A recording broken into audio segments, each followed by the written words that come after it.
দুটো কাজ এদের আছে আমি যেখানে যাই। মানে এদের মানে বুঝেছেন তো, রোহিঙ্গা, অবৈধ অনুপ্রবেশকারী, চোর, তোলামূল। আমি এই চাকদাতে যেই এই রাস্তায় ঢুকেছি, একটি মহিলা সঙ্গে দুটো বলছে জয় বাংলা। জগন্নাথ দা বলে দিয়েছে অসুখের মেডিসিন কি। আর আমি এখান থেকে প্রস্থান করব, এখানে অনেক হকার ভাইরা অনেক কিছু বেচা কেনা করছে, আমি দেখছিলাম। এতক্ষণ বসে আছেন, কেউ চকলেট খাচ্ছেন, কেউ চিপস খাচ্ছেন। আপনারা যা ফেলে দিয়ে যাবেন না এখানে, আয়োজকদের বলবো পরিষ্কার করার দরকার নেই, কালকে এখানে তৃণমূল আসবে ঝাড় দেওয়ার জন্য। এই দুটো কাজ ওদের আছে, আমার ঢোকার সময় এটা বলে আর পরের দিন ঝাঁটানোর কাজটা করে। আজকে জেহাদি জঙ্গিরা বেলডাঙ্গা এলাকায় তাণ্ডব করেছে, জাতীয় সড়ক বন্ধ, ট্রেন ভাঙচুর, পাথর বৃষ্টি করেছে। সেখানে জি 24 ঘন্টার মহিলা সাংবাদিক সোমা মাইতি আক্রান্ত হয়েছেন, রক্তপাত হয়েছে। আমি তার নিন্দা করি, দ্রুত আরোগ্য কামনা করি এবং দোষীদের শাস্তি দাবি করি। আরেকটা ভালো খবর দেব, শুধু বঙ্গভূমি নয়, আজকে মুম্বাইতে কর্পোরেশনের ভোট ছিল। একজন বাঙালি তনয়া, আমাদের দিদি বোন, মুম্বাই কর্পোরেশনের ওয়ার্ড নম্বর 2 থেকে ৭৭০৫ ভোট পেয়ে বিজেপির প্রতীকে বিপুল ভোটে জয়ী হয়েছেন শ্রীমতী জয়া রথিন দত্ত। অর্থাৎ ডক্টর শ্যামাপ্রসাদ মুখার্জির এই যে পার্টি, বাঙালিদের পার্টি, সেই বাঙালি আজকে মুম্বাইয়ের মতো দেশের অর্থনৈতিক রাজধানীতে এক বাঙালি বোন দিদিকে নির্বাচিত করেছে। তাই মুম্বাইবাসীকে আমি চৈতন্য দেবের ভূমি থেকে আমি কৃতজ্ঞতা এবং অভিনন্দন জানাই।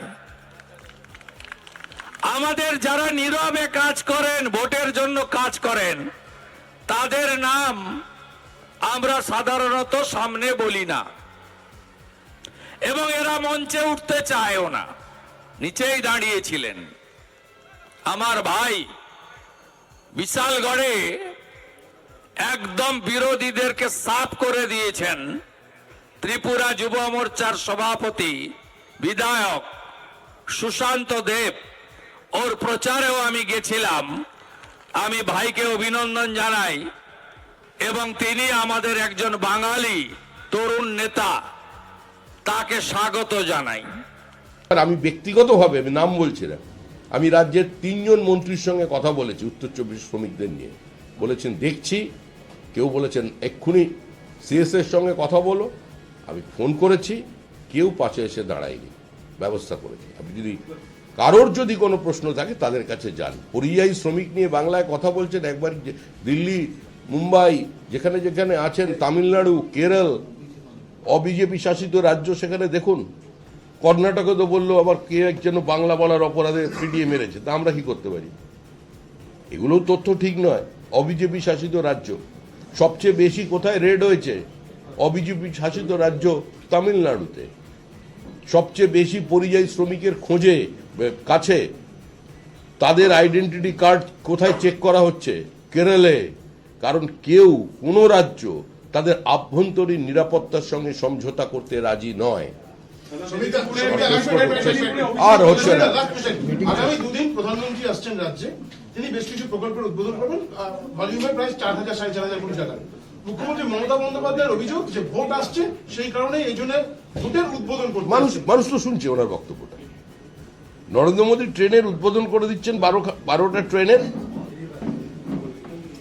মানুষ মুখ্যমন্ত্রী, এটা মানুষ চোখে দেখতে পাবেন কালকে, আর মানুষ মুখ্যমন্ত্রীর বিবৃতিটা কানে শুনতে পাচ্ছেন। আর তারও আগে মুখ্যমন্ত্রী যখন রেলমন্ত্রী ছিলেন তখন তার পাথরগুলোকেও মানুষ মনে করার চেষ্টা করছে। প্রস্তর যুগ তৈরি হয়েছিল তখন পশ্চিমবঙ্গে, শিলান্যাসের পর শিলান্যাস, পাথরের পর পাথর চারিদিকে বসেছিল, সেগুলো আমাদের জানি। দাদা, মেদিনীপুরে অভিষেক বন্দ্যোপাধ্যায় বলেছেন 16, 17, 18, 19 জানুয়ারি কোনো বিজেপির নেতা 10টার বেশি ফর্ম নিয়ে গেলে রবীন্দ্রসঙ্গীতের সাথে একটু ডিজেও বাজিয়ে দেবেন। দেখুন, আমরা নেতারও দেব, উত্তরাধিকারীরও বিবৃতির প্রতিক্রিয়া দেব। আমার মনে হয় এটা একটু বেশি চাওয়া হয়ে যাচ্ছে, সম্ভব নয়। বেলডাঙ্গার ঘটনায় হুমায়ুন কবির বলছেন যে 4 দিন আগে আপনারা পরিকল্পনা করেছেন, ট্রেন থেকে নামিয়ে মারা হয়েছে এবং রাষ্ট্রপতির শাসন চাইছেন বলেই নাকি বিজেপি এই ধরনের ঘটনা ঘটাচ্ছে। হুমায়ুন কবির অভিযোগ করছেন। কে? হুমায়ুন কবির। তো ভাই আমাকে জিজ্ঞেস করছেন কেন? এ টিমের প্লেয়ারদের জিজ্ঞাসা করুন, ওটা তো প্ল্যান বি টিম। এ টিমের কাছে চলে যান, কোথায় ভবন আছে নাকি, এখন কোথায় আছেন ওরা জানি না। কোনো কথা তৃণমূল সম্পর্কে বলতে চাই না, আমাদের বক্তব্য ইসির কাছে। গণেশ কুমার দিল্লিতে বসে থাকলে হবে না, তিনি কলকাতায় আসুন, মুর্শিদাবাদে যান, দক্ষিণ 24 পরগনায় যান, বীরভূমে যান, কলকাতার রাজপথে হাঁটুন, এখানকার সুশীল সমাজের সঙ্গে কথা বলুন, সাধারণ মানুষের সঙ্গে কথা বলুন, মেট্রো রেলে একবার উঠে ঘুরুন। মানুষ কি বলছে, মানুষের কি দাবি, মানুষের কি কণ্ঠস্বর, সেটা শুনতে হবে। আর রাজ্যপালকে শুধু রাজভবনে বসে থাকলে চলবে না। আমি জানি তার শারীরিকভাবে তার একটু সমস্যা হয়েছিল, এখন তিনি সম্পূর্ণ সুস্থ। তিনি যান, সংবিধানের তো রক্ষাকর্তা তিনি কাস্টোডিয়ান, তার নামে রাজ্য সরকার পরিচালিত হয়। তিনি একটু মুর্শিদাবাদ যান, তিনি গোয়ালপোখার যান, তিনি দক্ষিণ 24 পরগনা, উত্তর 24 পরগনার বিভিন্ন জায়গায় যান, বিএলওদের সঙ্গে কথা বলুন, সাধারণ মানুষের সঙ্গে কথা বলুন, যারা কোনো রাজনৈতিক দলের পতাকা নিয়ে রাজনীতি করেন না, সরাসরি ময়দানে নেই, নির্বাচনে ভোট দেন বা ভোট দেওয়াটা তার অধিকার বলে, তার দায়িত্ব বলে মনে করেন, সেই মানুষের সঙ্গে রাজ্যপাল কথা বলুন, রাজভবন থেকে বেরিয়ে আসুন। পশ্চিমবঙ্গে এখন সাংবিধানিক সংকট নয়, সাংবিধানিক ব্যবস্থাটা ভেঙে গেছে।